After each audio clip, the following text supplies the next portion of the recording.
Seperti kita ketahui bersama bahwa situasi geopolitik saat ini masih mengerucut pada isu pergeseran ideologi lintas negara.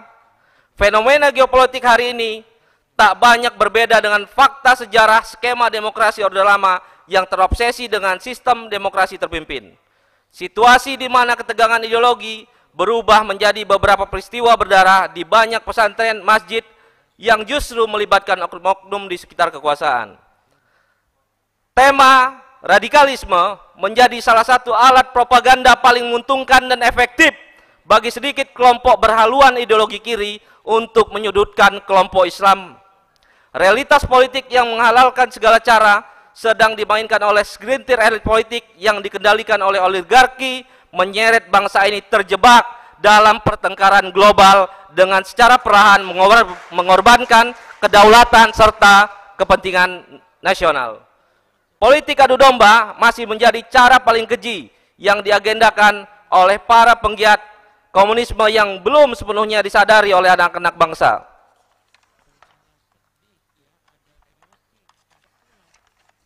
Sebagai entitas mayoritas hari ini benar-benar terjebak dalam kasih perebutan kekuasaan yang hanya memanfaatkan partisipasi politik secara tidak hormat.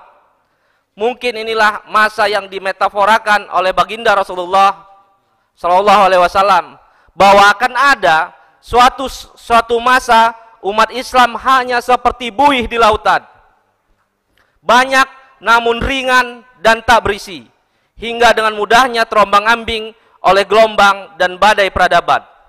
Ormas-ormas Islam tak hanya tidak mampu merajut kembali keterputusan tali persaudaraan Islam hari ini, mereka justru secara terang-terangan menunjukkan kebisuan dan tegak berdiri di baris kekuasaan.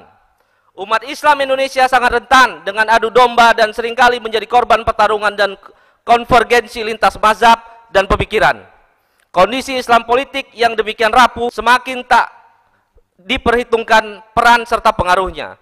Saat kepemimpinan nasional dikendalikan oleh orang yang tidak memiliki komitmen yang tinggi, era di mana geliat ekonomi, gerakan politik umat Islam dikontrol secara ketat hingga bahkan ditiadakan eksistensinya.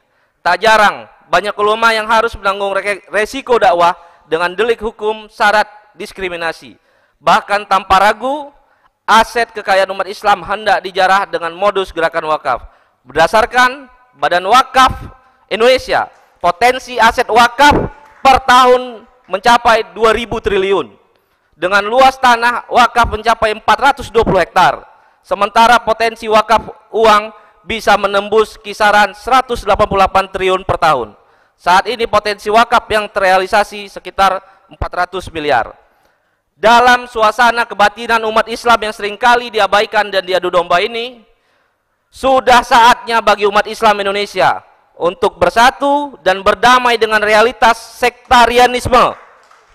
Umat Islam tidak boleh terlalu lama kehilangan momentum kebangkitan dalam keterpurukan sosial, ekonomi bangsa saat ini. Ormas-ormas Islam diharapkan mampu meredam ego sektarianismenya untuk sejenak berkolaborasi menata kembali peradaban bangsa yang hanya akan berdaulat jika diinisiasi oleh kelompok Islam.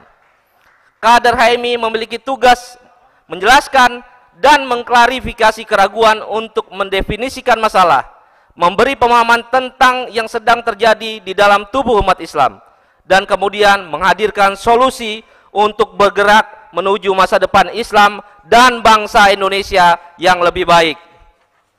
Pada momentum Disnatalis kali ini, insya Allah yang dipenuhi berkah, penting untuk kami ingatkan kepada kader senusantara bahwa sebagai kader sejati yang terhormat, jangan sekali-sekali kehadiran kita justru menjadi beban sejarah pembangunan bangsa yang sedang dilanda berbagai jenis ujian kebangsaan dan bencana alam ini.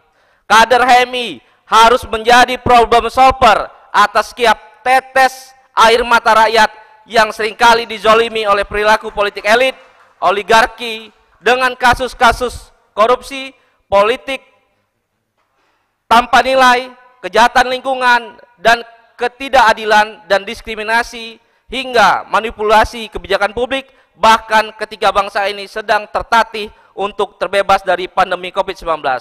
Dalam situasi nasional yang sedang tidak baik ini, HMI harus mampu mengkonversikan setiap realitas krisis menjadi peluang kebangkitan momentum determinasi secara maksimal. Dengan kata lain, krisis multidimensional yang sedang berada pada titik nadir ini mesti dijadikan kesempatan titik balik HMI dan Indonesia kembali ke masa kejayaannya. Oleh karenanya, HMI harus kembali kepada hitahnya, perjuangannya yang luhur, dan syarat nilai keislaman dan keindonesiaan. HMI yang menyatukan dan mendamaikan ketegangan umat Islam lintas mazhab sebagai modal sosial yang utama untuk membangun Indonesia yang plural dalam mewujudkan masyarakat adil makmur yang diridhoi Allah Subhanahu wa taala.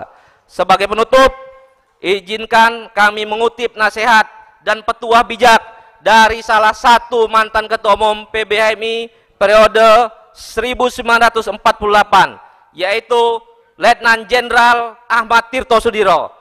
Beliau menyampaikan pesan seperti berikut. Adik-adik warga HMI yang saya cintai, marilah kita menjadi muslim dan muslimah yang baik, yang sejati, agar dengan demikian kita dapat menjadi warga negara yang baik dan diandalkan. Penghayatan dan pengamalan Pancasila yang murni pula satu dalam kata dan perbuatan.